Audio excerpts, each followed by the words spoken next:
खून अभियो है बा, ना शौक बदलल बा ना जुनून।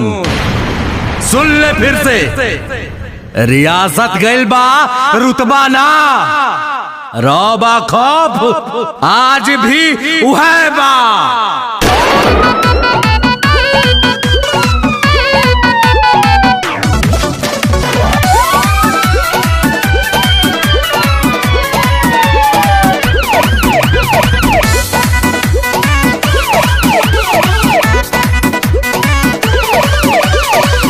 भोजपुरिया डरीला खाली बाप से, साच खाती लड़ जाई केहू के बाप से। हई भोजपुरिया डरीला खाली बाप से, साच खाती लड़ जाई केहू के बाप से। तो पीछे हटम न के तनो झमेल होई, आज जेल होई काल बेल होई, परसों से उहे खेल होई। आज जेल होई कल बेल होई, परसों से उहे खेल होई।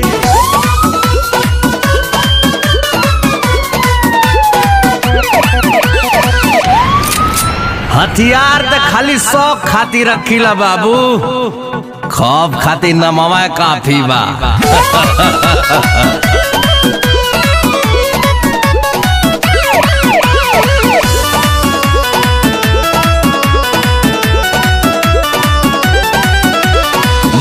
पगरिया अमुहवा में पान बा, पिस्टल कमर में असीना उतान बा। इहे तो असली भोजपुरिया के पहचान बा। इहे तो असली भोजपुरिया के पहचान बा। भारी सौ पाएक अकेल होई, आज जेल होई काल बेल होई, परसों से उहे खेल होई। आज जेल होई कल बेल होई, परसों से उहे खेल होई।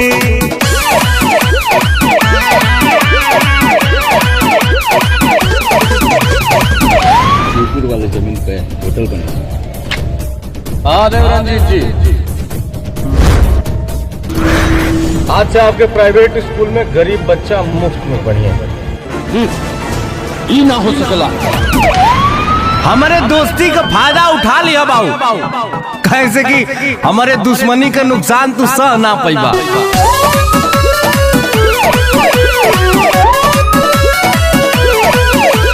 पाका हई हम अपना जुबान के, ले ले हम जान बात आई जान पे। करी ले न सही ले माटी के अपमान के,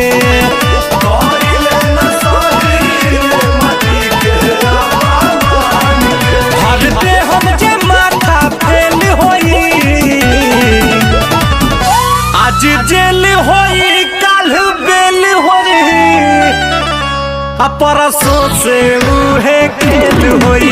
आज जेल होई काल बेल होई, परसों से उहे खेल होई। सिकंदर तो हम अपनी मर्जी से हैं, पर हम यहाँ दुनिया नहीं दिल जीतने आए हैं।